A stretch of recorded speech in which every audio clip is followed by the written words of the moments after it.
In today's video, I'm going to teach you how to build a simple two-shape design with ellipses. We'll keep it straightforward and clean so you can follow along in just a few minutes using any design tool that has a basic shape menu.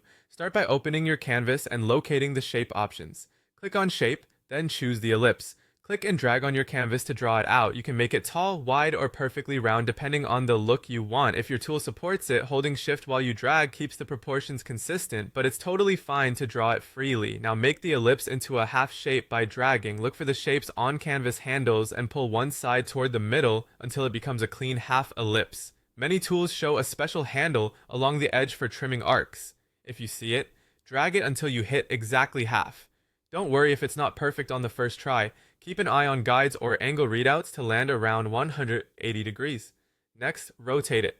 Grab the rotation handle and turn your half ellipse to the angle that suits your layout. For precise movement, pause briefly at common angles as many tools snap at 15-degree increments. If you want it to stand upright, rotate until the flat edge is vertical or horizontal. Then drag the middle. This is simply about adjusting your placement. Grab the shape from its center area and slide it to the spot you want on your canvas. Some apps also offer a middle control to slightly modify curvature. If you see it, use it to fine-tune the look without changing the overall half shape. You'll now repeat the process to create the second shape. Click on Shape again, choose Ellipse, and drag to draw another one.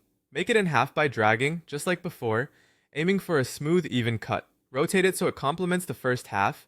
Angle it to mirror or balance the initial piece, and drag the middle to position it close to the first, leaving a consistent gap or overlap based on your design preference. Finally, change the color of these two shapes. Select the first half and choose a fill color that stands out. Then select the second half and pick a complementary or contrasting color to create visual interest. If your tool shows edges you don't want, set the stroke to none so only the fill appears.